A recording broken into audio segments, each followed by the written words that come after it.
The Bible is a history book, but it is unlike any other history book available in any public library. The history of the Bible starts with the creation of the earth and ends with the end of the world. No other history book has ever been published that covers such a broad range of events on planet Earth, partially because no one was present at the start to witness and document it, and therefore, no one can write the beginning of our world authoritatively. We are the only folks in the world who know how it will all end. That is unique. The Lord did not reveal the future to his followers to satisfy their curiosity. It was to prepare them for the future so that they would not be surprised when it arrived, and that they would not misinterpret it. Be grateful that Jesus was so forthright in sharing what the future holds for us. People ask, are we in the end times? However, the Bible talks of the last days, and we have been in the last days for 2,000 years. The last days started at Pentecost, where the first prophecy of the last days was fulfilled. Every Christian generation should live to be ready for the Lord's return. The Bible is a book full of predictions. Its pages contain 735 predictions about the future. A prediction can be found in 1/4 of the Bible's chapters. From beginning to end, it is basically a prophetic text, though some books focus more on predictions than others. 596 of the 735 predictions have indeed occurred and have literally come true according to the scripture prediction. So, 81% of all Bible prophecies have already come true, and some of those prophecies were made centuries before the case. It doesn't take much confidence to believe that the remaining 19% will happen as well. That's a very high score. The Bible has proved 100% right for every prediction that could have been fulfilled by now. Of the rest, most of them are concerned with the actual return of Jesus and what follows after that. How many of these predictions remain to come true before Jesus returns? The answer is about 20, and we are watching to see those happen first before we look for the Lord's return. Jesus told us to watch and pray. What do we watch? We cannot stand still and watch the clouds to wait for him to appear. That is not what he meant. He meant, keep an eye on what's going on in the world and see what signs I gave you to help you prepare. Signals are the signs. So let's look at Matthew chapter 24, where the disciples asked him, what will be the signs or signals of your return? What would we do if we don't know when it's going to happen? To their inquiry, Jesus gave a direct and unambiguous answer. We can thank God that he responded in such a straightforward manner. In the book of Revelation, he gives a much more detailed and comprehensive response, but here, he gives a rundown of the signs that will precede his arrival. The disciples approached Jesus secretly as he was seated on the Mount of Olives. Matthew 24, 3-36. Later, Jesus sat on the Mount of Olives. His disciples came to him privately and said, tell us, when will this all happen? What sign will signal your return and the end of the world? Jesus told them, don't let anyone mislead you, for many will come in my name, claiming I am the Messiah. They will deceive many, and you will hear of wars and threats of wars, but don't panic. Yes, these things must take place, but the end won't follow immediately. Nation will go to war against nation, and kingdom against kingdom. There will be famines and earthquakes in many parts of the world. But all this is only the first of the birth pains, with more to come. Then you will be arrested, persecuted, and killed. You will be hated all over the world because you are my followers. And many will turn away from me and betray and hate each other. And many false prophets will appear and deceive many people. Sin will be rampant everywhere, and the love of many will grow cold.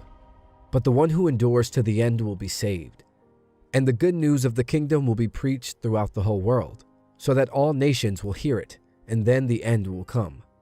The day is coming when you will see what Daniel the prophet spoke about, the sacrilegious object that causes desecration standing in the holy place. Reader, pay attention. Then those in Judea must flee to the hills. A person out on the deck of a roof must not go down into the house to pack. A person out in the field must not return even to get a coat. How terrible it will be for pregnant women and for nursing mothers in those days. And pray that your flight will not be in the winter or on the Sabbath. For there will be greater anguish than at any time since the world began, and it will never be so great again. In fact, unless that time of calamity is shortened, not a single person will survive. But it will be shortened for the sake of God's chosen ones. Then if anyone tells you, "Look, here is the Messiah," or "There he is," don't believe it. For false messiahs and false prophets will rise up and perform great signs and wonders, so as to deceive, if possible, even God's chosen ones. See, I have warned you about this ahead of time. So if someone tells you, "Look, the Messiah is out in the desert," don't bother to go and look. Or, "Look, he is hiding here," don't believe it. For as the lightning flashes in the east and shines to the west, so it will be when the Son of Man comes. Just as the gathering of vultures shows there is a carcass nearby, so these signs indicate that the end is near. Immediately after the anguish of those days, the sun will be darkened, the moon will give no light, the stars will fall from the sky, and the powers in the heavens will be shaken. And then at last, the sign that the Son of Man is coming will appear in the heavens, and there will be a deep mourning among all the peoples of the earth, and they will see the Son of Man coming on the clouds of heaven with power and great glory. And he will send out his angels with the mighty blast of a trumpet, and they will gather his chosen ones from all over the world, from the farthest ends of the earth and heaven. Now learn a lesson from the fig tree. When its branches bud and its leaves begin to sprout, you know that summer is near. In the same way, when you see all these things, you can know his return is very near, right at the door. I tell you the truth, this generation will not pass from the scene until all these things take place. Heaven and earth will disappear, but my words will never disappear. However, no one knows the day or hour when these things will happen, not even the angels in heaven or the Son himself. Only the Father knows. Now, in that passage, he gave 4 distinct signs of his coming. So, what exactly are these 4 signs he gave us? The first is clearly disasters in the world, and he mentions, for example, wars, famines, and earthquakes. These are certainly happening, but they have been happening for over 2,000 years. They are getting more intense. So we certainly are in this first sign. There are already wars, rumors of wars, earthquakes, and famine. Jesus says, don't be deceived. He says that again and again, all the way through. As we get nearer to the end, the danger is deception, both inside and outside the church. In this case, he says, from false Christs, false messiahs, people who will take advantage of the turmoil of natural disasters to present themselves as saviors. There are well-known examples of people who pretend to be saviors and lead people into desert locations, only to end in tragedy. However, there are many false Christs, false saviors who claim to be the promised deliverer from all our troubles. The more problems there are, the more false deliverers there would be. But, as Jesus advises us, don't be alarmed. Don't be worried when you learn of a new war, a new tragedy, or a new famine breaking out. He said something astonishing. These are painful events, but they are not pangs of death. They are birth pains. So when you read of disasters in the media, these are the pains that mean something new is about to be born. This should completely change our attitude. We know what the world is coming to. We should not be alarmed or dismayed, not as worried as the world will be about these things. Disasters in the world are the pain of birth in a new world that is to be born. Therefore, we are very different. We have sympathy for those who are suffering disasters, and hopefully we express it in help. But in our hearts, we are not alarmed. We are hopeful. We are looking for a new birth of a new world, and therefore we are not dismayed or depressed by all the problems in the world. In short, Jesus' advice to us would be not to panic, not to be disturbed, but even to rejoice and say, these are all signs of something new happening. The second sign of his coming is not in the world but in the church. Disasters in the world are the first sign. The church, not the world, is the second sign of his coming. The first warning is disasters around the world. The second is changes in the church. Just as he divided the first sign into 3 parts, wars, earthquakes, and famines, He divides the second sign into 3 parts, all of which occur within the church. The first is persecution, that we will be hated in every nation. The second aspect of this sign would be a significant reduction in the church's size. Most people's love will grow cold. When the whole church is under strain, many nominal Christians, if not all true Christians, would leave. Under the burdens of universal persecution, their love would grow cold. That's a very depressing sign. The big surprise in the third part of the sign is that the gospel will be preached to every racial group. The third part of the sign is that the gospel will be proclaimed. A smaller, purified church would have a greater impact on the planet. That is exactly what Jesus is implying. False prophets can be a source of deceit in all of this. We are aware of the teachings of false prophets. When there is no peace, they teach peace. Rather than being a source of challenge, their message is one of comfort. It's all right, it won't happen, they'll say. Now, Jesus' advice is to keep going. Don't give in to these false prophets. Whoever perseveres to the end will be saved. When that sign occurs, when all aspects of the church are despised by the world, that is Jesus' advice to all Christians. Why should that be the case? The answer is that wheat and tares grow together, and the closer they get to full maturity, the more tension there will be between them. So it's only natural that Christians will be under a lot of pressure in the end. Christians are social misfits, so there would be hatred. The world does not belong to us. Our citizenship is in the heavenly realms.